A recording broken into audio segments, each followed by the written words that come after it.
Good morning slash afternoon, and perhaps good evening at some point if there's someone here on the call from wherever, which is conceivable. My name is Doug Brunke. I'm the founder and CEO of Global Chamber. It all started here in Phoenix, Arizona. It actually was inspired by a bad event that I had in San Diego with the World Trade Center. And it was like, wow, there needs to be some sort of a global chamber to create a community around the world and connect people in better ways. And so that was the beginning. And those of you in Arizona have almost all driven across the desert. So done the LA to Phoenix and the San Diego to Phoenix way too many times to count. But that one was a San Diego to Phoenix, and somewhere along the way, the name Global Chamber came up. And eventually, when I landed in my car safely after that drive, the next day, I started the process of getting Global Chamber going. I'm very fortunate and very thankful that so many people gathered into the vision. Mike Patterson, as many of you know, and Mel Sanderson, and some of the early folks who became part of Global Chamber right from the beginning 10 years ago. I can't say enough about how amazing they are. Eduardo Gonzalez is also someone who's been along the way for many, many years. He was working with the Mexican government. I got to know him, I think, when he was with ProMexico, and then unfortunately, or fortunately, whatever, I'm just being non-judgmental about it, ProMexico ended, and so did Eduardo's role with the Mexican government. And there were some things that happened at that moment that were very exciting for Eduardo, including the fact that he had to give up his American citizenship to get the job. And then when they terminated the entire group, there he was left living in the US after having done all of that. And so if you're ever like questioning some decision you make, imagine Eduardo thinking, oh my, this is not exactly the way it was supposed to play out, but he's made it work. And in fact, one of my favorite pictures, and I think he's going to be here today, Ben Hernandez is a new member of Global Chamber. We've known him for many years. I think I might have met him at the party we did for Eduardo when he got his U.S. citizenship back. So yeah, that was an exciting day, and I still have the picture and everything. From expat to local. There you go. So now Eduardo is our Global Chamber Phoenix Advisory Board Chair. Thank you for your leadership there. And he's also taken on the role of an executive director for Global Chamber, mostly Mexico, but it goes across all of North America. In fact, he introduced me to someone in Toronto the other day who's looks like he's going to be joining Global Chamber. So, Eduardo, before we get into our keynotes, and we're going to do a roundtable of member updates and things like that, we're going to be finishing up about 12:55. Do you have anything that you would like to share in terms of overall ideas or anything coming up that you'd like to chat about? And also, I think we definitely want to get the October 6th event that you and some of the members are putting together right ahead of Semicon West. Anything to share? Yeah, no, thank you, Doug. Yeah, as Doug said, I came here to open the ProMexico office, and then as an expat from Mexico, and then I became local. Previously, I was also an expat in the Netherlands, so I've been traveling quite a lot, moving my family quite a lot. Well, my family starts getting smaller and smaller, but now I'm here in Phoenix, and yeah, so what we have planned right now for the Global Chamber is during the Semicon event that we coming up in October, we want to do a welcoming event on October 6th.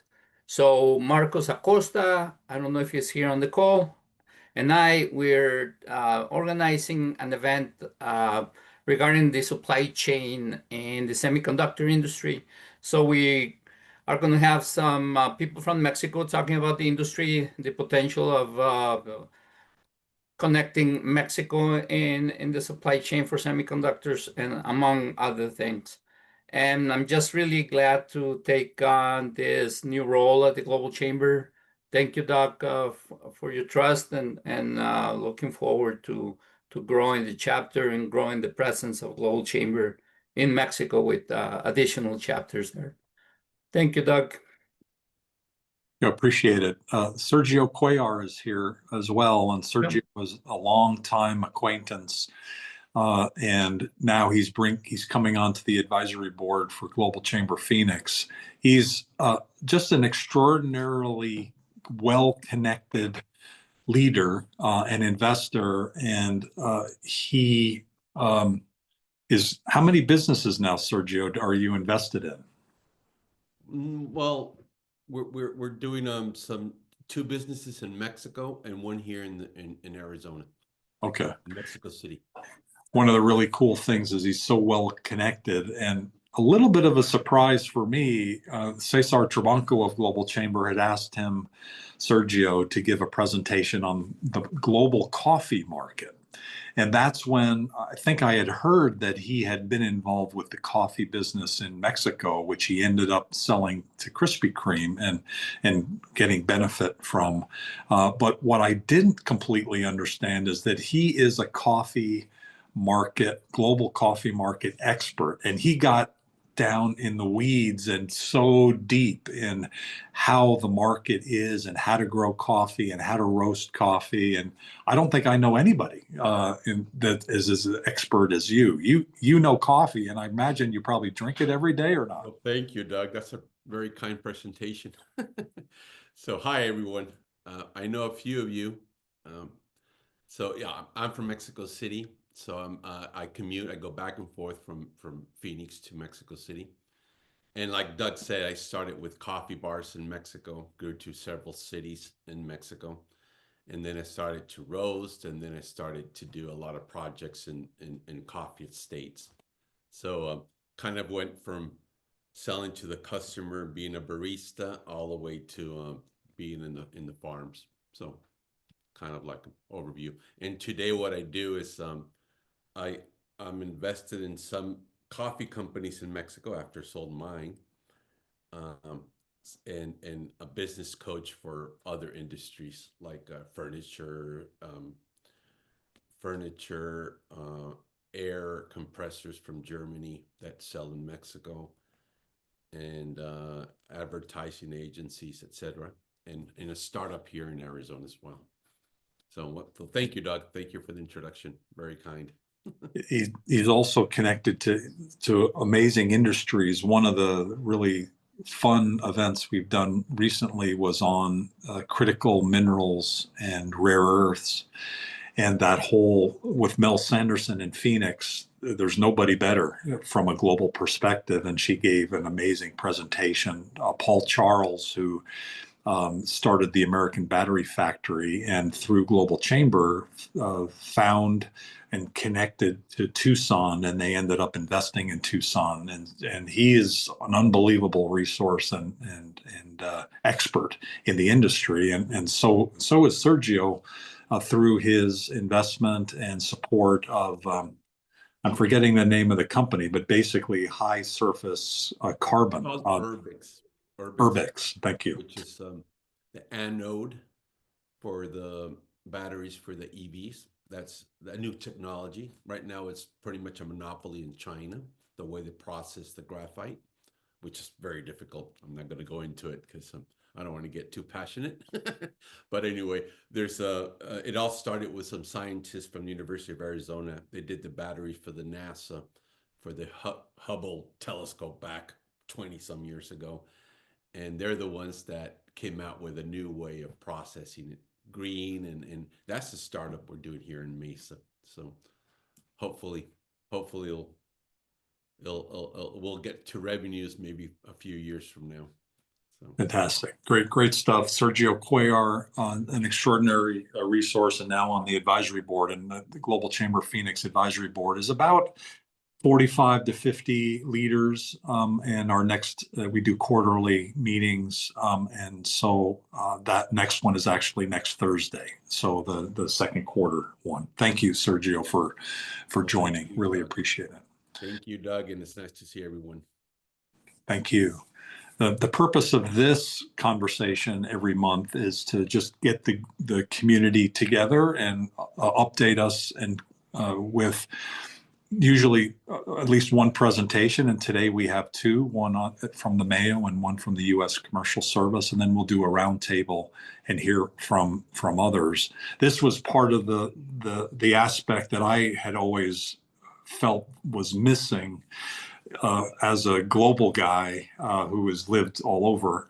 It's like Phoenix is so not global, and it's hard to communicate, and actually it's always been hard to communicate everywhere in the world. When I lived in Tokyo, it was like you went to the American club and then of course you did your work, but there was no way for people to get together and kind of share what's going on. There's no global community, and now there is the global tribe. Kelly Sandin, our first keynote speaker, knows a little bit about the global tribe because she actually witnessed Global Chamber in the very early days, with all our warts, and how at SkySong, we originally landed at SkySong. And when did you actually start there? You were an intern, I think, at that time. Yeah, that was a long time ago. That was like 16 or so years ago, 16, 17 years ago. Oh my God. Okay. So then, because we moved into SkySong in 2014, I think. So you were there, I thought. Yes. So yeah, it's great to hear your story, the San Diego story. I hadn't heard that before, but I remember those early days a long time ago. we broke SkySong in, and I think we were probably the first few years, certainly one of the groups that did many of the events that at SkySong we did a lot. And Kelly was a key aspect of that because she was assisting us, and she's progressed from there. So you ended up working because you were working at Arizona State University when you graduated, you got a great role, and you were actually then doing economic development work for getting people to come to SkySong, which is an amazing facility. It's hard to believe that around that time, before SkySong, South Scottsdale was, it's car dealers, and then the car dealers were leaving, and what could replace it other than strip joints, which are still there. There's a couple still there, but they're much more diminished than they were. And obviously SkySong, if you've ever been there and you've been there recently, it's amazing how large it's gotten. We've subsequently moved, and we've moved to Thunderbird, which is behind me. Kelly also moved. She followed Eric Bopp, who was our key leader at ASU, and he moved over to the Mayo and working on Discovery Oasis, and Kelly followed him. Congratulations on your new role and your promotion. We'd love to hear more about what's going on, because when I talked to Eric about it the other couple months ago, it was like, oh my God, this is amazing. The Mayo is going to be transformative along the 101 and beyond. Could you let us know a little bit more about what's going on and what we should know? Yeah, absolutely. I'll go ahead and share my screen here. Just that picture behind you is amazing. When you think about what's there along the 101 and what was there like 10 years ago, there was nothing there.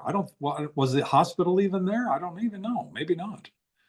Yes, our Phoenix hospital opened in 1998. But yeah, the growth out here has been incredible. Yeah. Can you see my screen okay? The same picture as in the background. Looks good. Okay, perfect. Great. Well, first, thank you so much for having me. Like I said, Doug and I, we go way back, but I see a lot of familiar faces here today as well. I know Ramses, for an example, has been over to visit us at the Phoenix location. So again, thank you very much for having me. I'm just going to power through and get as much information as I can to all of you in the next couple minutes, and then I'll share my email so we can stay engaged. So I am a Mayo Clinic employee and I'm working out of the Phoenix campus. So we'll go through that and show you some maps, but most specifically, I wanted to share a little bit about Mayo Clinic in Arizona. We have our two main locations, the Phoenix Hospital, which is the picture you see here, and then we've got a clinic in Scottsdale right outside Fountain Hills. But with that, we have about 400 hospital beds, and it often surprises people when I share with them that 400 hospital beds only represent 3% of the hospital beds in Arizona. So we are a very small footprint in the healthcare system here, but we focus on very important medical cases. We're working to do those specialized patients that come from all around the world and all 50 states to get care at our hospital here. We're just about 10,000 employees strong, and we are constantly named the #1 hospital in Arizona. That's been for at least the past 12 consecutive years. A lot of people know about Mayo Clinic. They know it's the broader hospital based in Rochester, Minnesota, the largest hospital system in the world. Now, many of you probably heard last March, we announced our Bold Forward Unbound initiative in Arizona. This is a nearly $2 billion with a B investment in Arizona and the expansion of our hospital. Got a rendering here so you can see a little bit of what it might look like in the next 3 to 5 years or so. This massive investment just shows our dedication to the greater Phoenix area and helping our community and the patients that are here. I'm a Mayo Clinic employee, and around the world there are about 80,000 of us. And for us, the #1 thing we care about are our patients. And on the first day working at Mayo Clinic, it's instilled in you that the needs of the patient come first. So just before this meeting, I was giving a tour of the hospital, and you can really feel that the employees here care about their patients. So with the hospital regard, that leaves a lot of opportunity for companies to engage with us, Mayo Clinic. There are many ways, like 100 different ways for companies to partner with Mayo Clinic. I'm going to share with you today about Discovery Oasis. I put that on the top of this list because I think it's the coolest. So we've got our rendering here that you saw, my background. What it is, it's all of the land between the Mayo Clinic Phoenix Hospital and the 101 freeway. It's about 120 acres, and we are building a biotech innovation hub for companies around the world, that global tribe that Doug mentioned, to locate on Mayo Clinic's property, engage with our world-class physicians, and bring care to our patients. So for my Phoenix people, it's that Phoenix location, the northern loop of the 101, up at that tippy top center, North Phoenix. For my map friends, this is what it looks like from an aerial view. The blue area is the hospital proper. That's where that hospital and all of our administrative units are. That turquoise section spanning from 56th to 64th Street will be Discovery Oasis.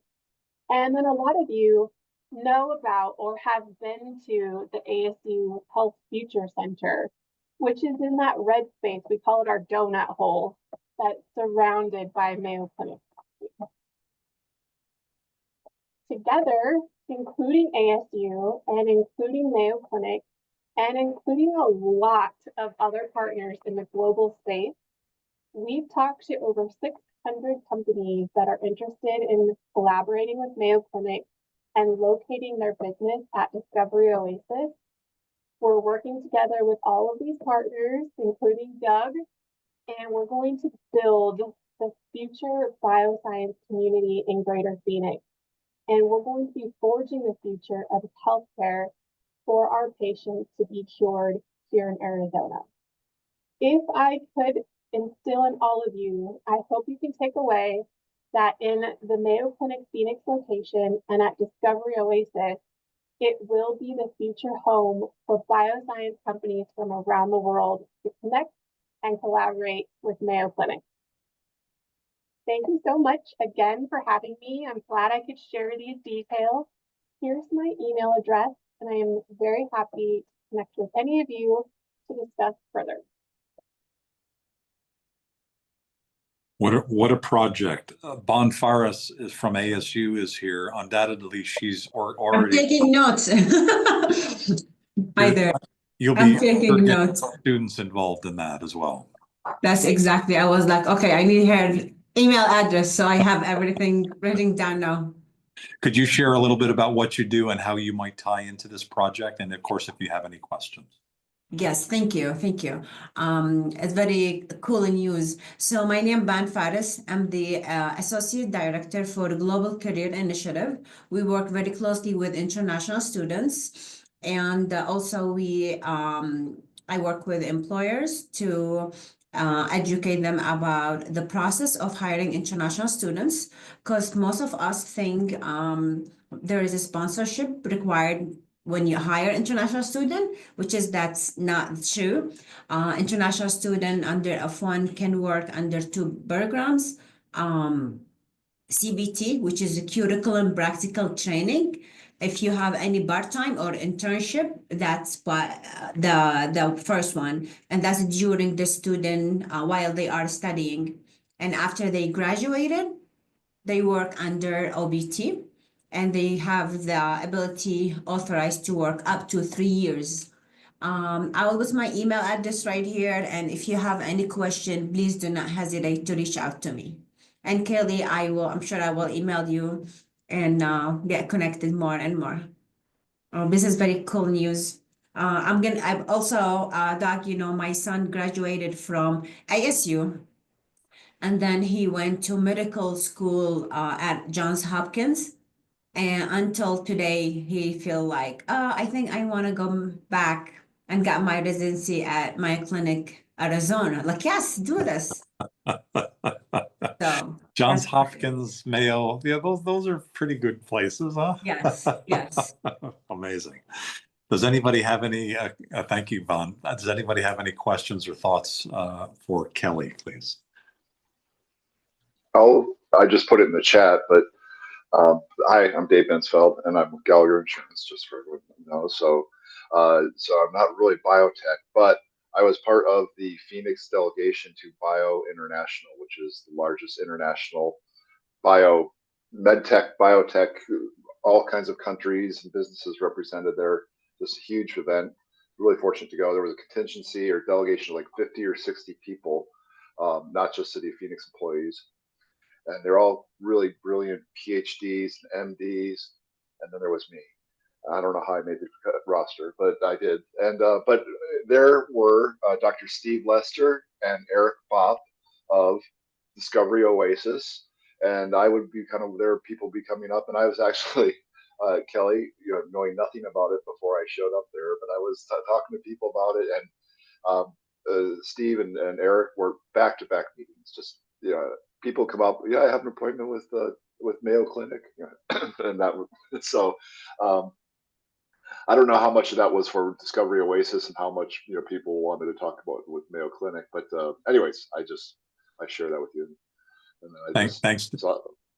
Dave is the #1 global insurance leader in the Phoenix area, and now, especially since his firm was acquired by Gallagher, Dave had already been connected. In fact, including one of our favorite Japanese restaurants, Dave helped support.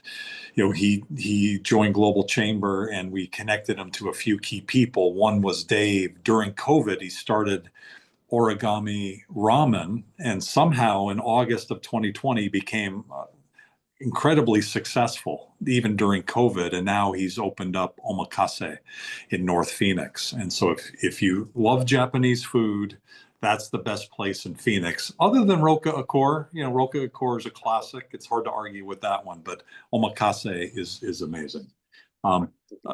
Before we move on, and certainly the floor is still open for questions. Ramses Galaz is from GSE biomedical, and they do medical products. And I think, Ramses, I know you're in town next week, and you also have been developing business in Phoenix, including, I think you're now connected to Eric and maybe even Kelly. Quick update on what you guys are doing? Yes. My name is Ramses Galaz. I'm the CEO of GSE Biomedical. We're based here in Mexico, although we just opened up an office for design and development of medical devices in Phoenix. And we're getting significant traction in the Phoenix metro area because we have been interviewing people from ASU. We met with the president of ASU Health. We're working with faculty members at the ASU Biodesign Institute. We're working with SkySung Innovations. We just finished, signing up an NDA for a very particular project with one of the faculty members at ASU. Nevertheless, and we're also part of the AZ Bio Association. And now we're, getting connected and getting known in the Phoenix metro area. But we're getting significant traction in terms of, acquiring customers, but not only in the Phoenix area, but also in Mexico. We're partnering with Foxconn Medical Devices to become their design team. So this partnership is all about, expanding our capabilities of manufacturing because they have a huge medical device manufacturing facility. They have about 30,000 square feet of clean room facilities. On top of the fact that they have about 50,000 square feet of, floor space. And so that partnership is all about, enabling U.S. customers that want to, speed the design and development of medical devices. And also, if the project becomes huge, we're going to have the capability of doing mass production of those medical devices. And it happens to be that one of their main customers is Johnson & Johnson in California. So we're kind of like working with them on that. It's still in the negotiation part, but nevertheless, that's part of the traction that we're getting. And also, we just partnered with a company in Arizona called PTM, which is Precision Technical Molding. And we're going to have in-house capabilities of medical device component assembly and manufacturing of injection molded parts. So everything related to medical device design, regulatory submissions for the FDA, whether it's class 1, class 2, or class 3 devices, we're handling that. And and we hope to have even more customers and more network opportunities while we are in town next week. Yeah, and it's been a year because Yes. the company's just now renewing, so it's been exactly a year since Ramses started, and the progress you've made is just unbelievable. Congratulations.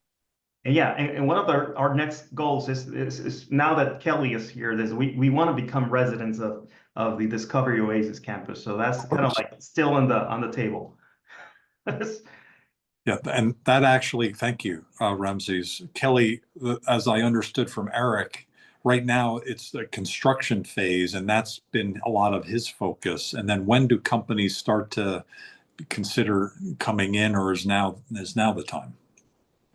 Yeah, we're already having conversations with companies from around the world. You're right, we're doing some on-site improvements right now, and we hope to break ground on our first building early next year and have a building for you to move into end of 2027. 2026. Okay, very good. Does anybody else have any questions or thoughts?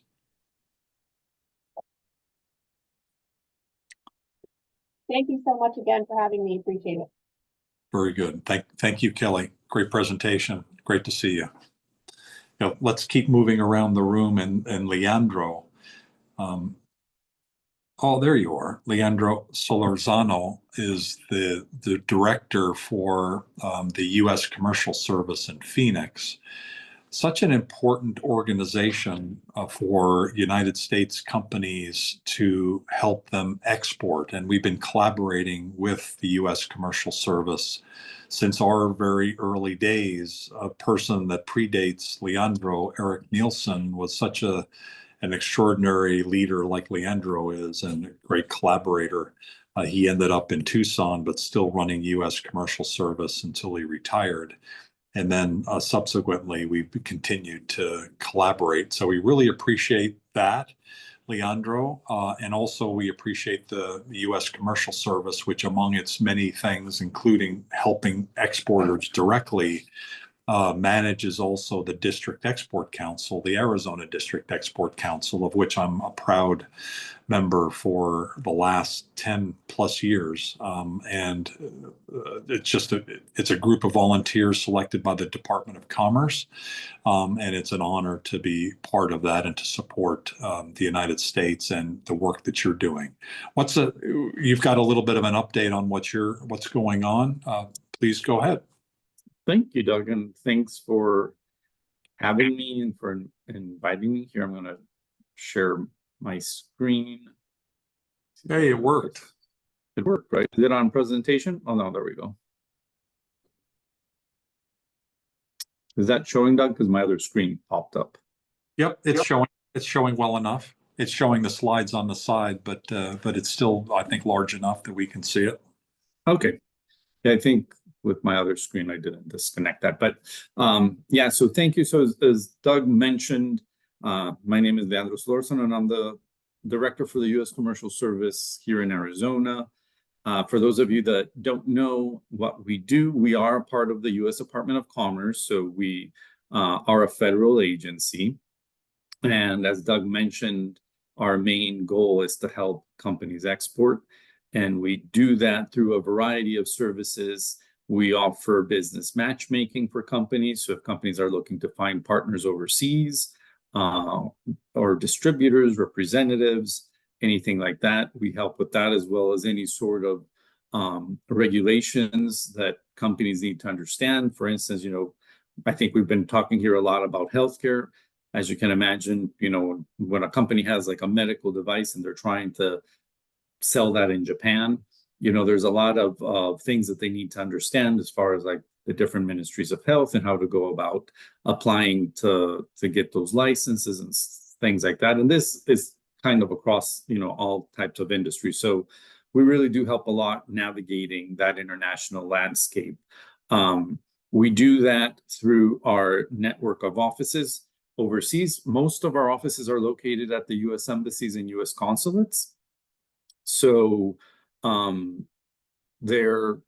work directly with them. U.S. embassies usually have what's called a commercial section. So there are counterparts overseas, and we really have boots on the ground that are there, that understand the culture, understand the market, and really who are there to look out for the interests of U.S. companies.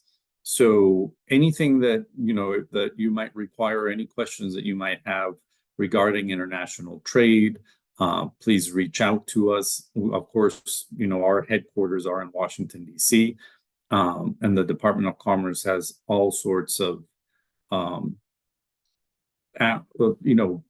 specialists and people that can help you navigate, if that's trade barriers or just understanding how to do business in a country. That being said, I do want to say right now, as you guys, tariffs is like the word of the day. And even though we are an agency of the Department of Commerce, our agency is not policy focused, or we don't deal with policy. So we don't have any inside information, and we can't do anything regarding tariffs other than just convey whatever the administration has put forth. We do hear a lot, from companies that call us, with questions about exceptions or what they can do or how it's affecting their company. And, for the good or the bad, unfortunately, we can't, other than listen, and if somebody has something that they want to convey to the department, then we have to refer them to our public affairs office, or, to their local representative to express, if tariffs are hurting them or helping them, whatever that may be. Also, because we're a federal agency, unfortunately, everybody's heard about, the reduction in force that's happened across a lot of federal agencies, and the Department of Commerce and the U.S. Commercial Service. We've been affected by that. We had 5 people here in Arizona. Now we're down to 2. We had an office in Tucson. We no longer have an office in Tucson. So that has, affected kind of what we do. But that being said, we're still overseas. It hasn't affected too much our offices overseas. So we're still able to provide that assistance to companies that, that need help in those areas. I'm just going to put here some of the impact that the U.S. Commercial Service has when helping companies. We mostly work with small to medium-sized companies. We're still waiting for Leandro, Yes. sorry. The slides are not changing. I don't know if they're supposed to be changing. Yeah, just wanted to let you know. Sorry for the interruption. No, thanks for letting me know, because I don't know. They're changing on my screen, and let me see. So when I do this, you can only see the, I think it's when I go to presentation mode. We can now see the different slides as you're doing that. Okay, but you see like the whole PowerPoint, right? We do on the left side. Yeah, I think it's when I go to presentation mode that it switches to my other screen. I should have disconnected that. Sorry about that. So this is where I was talking over here. I think you can still see it there. But that's the impact that the U.S. Commercial Service has across the country with working, like I was saying, mostly we work with small to medium-sized companies.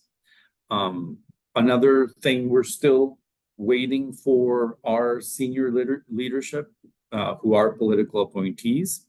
Their hearings have happened, but the confirmation hasn't happened yet. So for our Director General, we're going to have David Fogel. During the first Trump administration, he worked for the State Department under their business development office. And then our Undersecretary for International Trade is going to be William Kimmett, and he worked with the U.S. Trade Representative Office during the first Trump administration. The other thing that I wanted to bring up is our sister agency, SelectUSA, just had their summit I believe it was in June. And our offices overseas also work a lot with attracting foreign direct investment into the U.S. So most of our offices overseas brought delegations to the U.S. and we had about 5,500 attendees come to the summit. And the summit happens in Washington, D.C. every year. And you can see the stats there. Arizona did host one spin-off delegation. So there are spin-off delegations that happen prior to the summit and after the summit. Arizona hosted one. The Arizona Commerce Authority hosted it. And it was focused on healthcare, biotech, and pharmaceuticals. I believe that they went to Mayo Clinic as well to tour the facilities and hear about the plan. So that was very interesting. The next SelectUSA Summit is going to be next year. I have the dates down there. And like I said, that happens in Washington, D.C. And finally, I just wanted to highlight some of the events that we are having. Over here, we're having a couple trade missions, some that are going to Europe, some that are going to South America. We have a webinar that's focused on intellectual property rights. TradeWinds, which you see here on the left side, TradeWinds is the largest trade mission that the Department of Commerce leads every year. This year it went to Brazil and a few neighboring countries. It still hasn't been decided where it will be going next year. But usually during this conference, what happens is that we bring all of our commercial officers from the region that work at the different embassies, and then companies can meet with them one-on-one. And then we also have business matchmaking meetings for companies for them to find potential buyers and partners and all that good stuff. The other thing that I wanted to bring up locally is that Phoenix will be hosting the USMCA SME Dialogue. So this dialogue happens every year, and each country hosts it, every year. This year, it's the U.S.'s turn to host it. And Phoenix, we were lucky to talk with our partners at USTR and SBA. So that will be happening on November 19th. We still don't have any of the marketing collateral for that, but that will be coming up soon. And then I'm sure you guys will be seeing that. But again, that we're excited about that. We're putting it together with the Arizona District Expert Council. Like Doug mentioned, we work very closely with them and all of our members there. So we will be heading, all the activities during that panel. And that's pretty much what I have. That's my contact information. So if you have, like I said, if you have any questions on or need any assistance with trade or looking for buyers overseas or questions that you're encountering, please feel free to reach out. Fantastic. Thank you, Leandro. Great presentation. Does anybody have any questions, please? Stop sharing. I think there's two District Export Council members, myself and Eduardo here. If anybody else is here, I think it's just the two of us. And there's about 30 of us, or how many are there? Yes, there's about 30, and that's a good, we are going to open, if anybody's interested in being considered to become a member of the Arizona District Council, the period to apply will be coming up soon. So we're hoping that during July, that period will be open for new members that want to be considered for a 2-year period, which would start January 1st. And as Doug mentioned, the Arizona District Export Council members are appointed by the Secretary of Commerce, and their role is to support international trade within the community and to assist us, the U.S. Commercial Service, with growing exports and attracting foreign direct investment. And it does exactly that. Thank you very much. Thanks, Leandro. We'll continue to go around the room. We have about 10 minutes left, and so there's at least 2 new members I want to make sure that we get to. The very famous and amazing Anna Seedhill, and she is amazing on at least 2 levels, maybe 3 or maybe more. How I met her years and years ago, I think before Global Chamber, was she had this design for recycle plants for municipalities that she was bringing to the world, and just an extraordinary design and concept, and just, I mean, she's brilliant. She's really, really intelligent, originally from Sweden and part of the Swedish American Chamber of Commerce over the years as well. And we may have met through that organization. Subsequently, she's had been doing some accounting and bookkeeping work, international tax, and she already has an established core business related to that, particularly in healthcare. And now she's expanding that. So she's joined Global Chamber, and she has, I think, a little bit of an announcement today. Anna, welcome. Thank you so much for your introduction. Thank you. Yes, I've been around in Arizona for quite a while, and I've been part of the global community, especially the Swedish American Chamber, and all those networking opportunities where we did since 2008. So I've been around the room quite a few times. I had my own startup company as well, with the waste to energy. We took municipal waste to sort and process and create natural gas at the back end. So that was many years we did that project. At the same time, I was still running my own business with accounting and bookkeeping for many small, medium-sized businesses here in Phoenix area.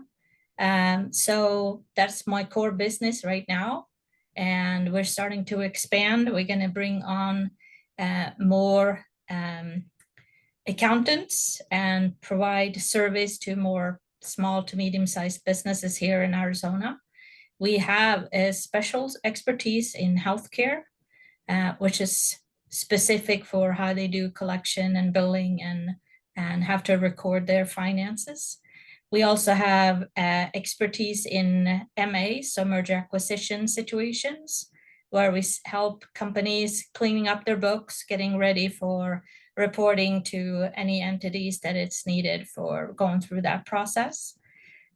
Startup companies, real estate, holdings, anything in that area that is large here in Arizona. So that's what I'm doing. And we're going to have a big launch here in beginning of August, where we're going to start signing up our clients. Fantastic. And you're headed to Sweden for a little while, then you're back, and then Yes. you're going to be busy. You're going to be recharged and ready to go. Yeah.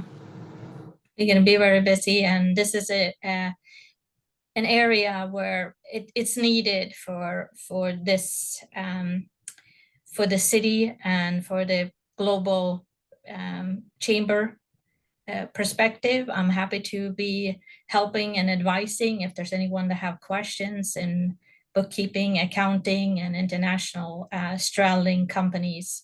I've been doing it for many years myself and helping others in that area. She is really good. And so for small and medium-sized businesses needing help, outstanding.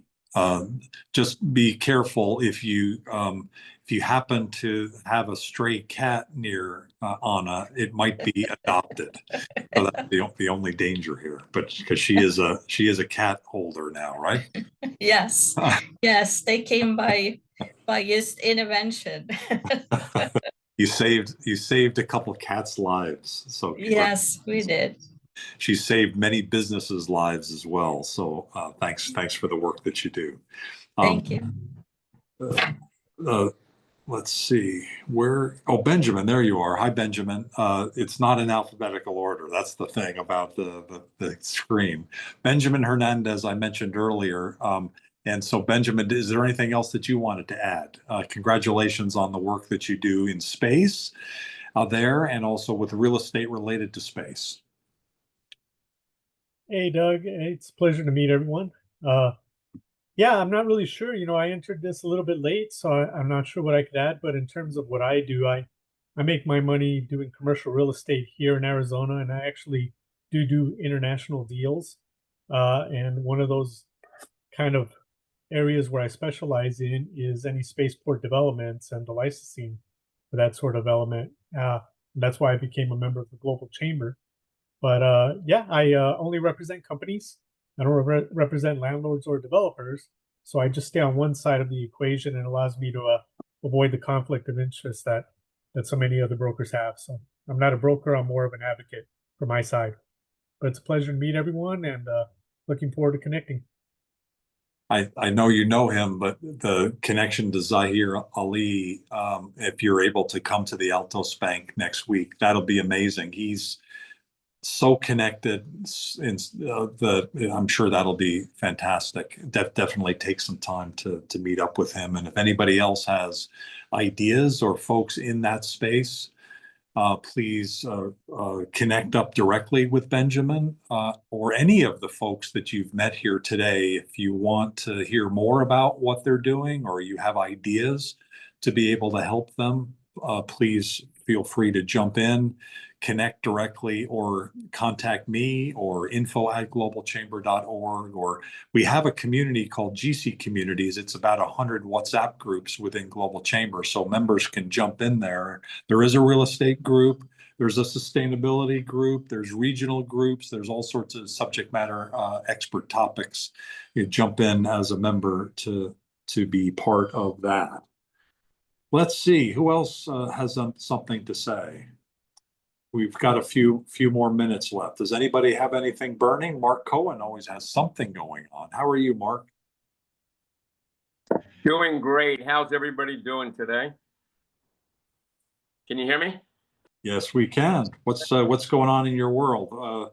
One of the things, Mark's on our advisory board, and he's working on HOPE, providing hope. Our last board meeting, there was some concern about all the things going on in the world, that people were kind of disheveled and discouraged, and that we need each other more than ever, which I totally agree. And I know you're working on that, and something you believe in, not just for Israel, not just for people that are historically diminished, but for all humans.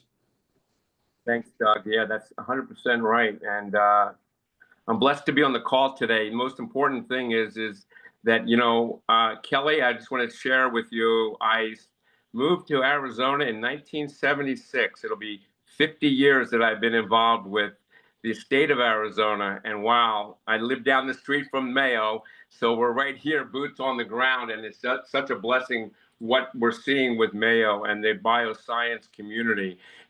Ramos, mentioned something. What he's doing is so enlightening to me, because I met him, Doug, when Greg Stanton was in town, and we had that event. And, when I see Ramos, what he has done and what he's created, that resonates with me, because I connect the dots and bring value to him, bring value to the people of the state here. And I just can't wait to get involved with what we're going to be doing together. I see a lot of visions that we can make a great impact when he designs a particular product and he gives hope of somebody's validating their life and so forth.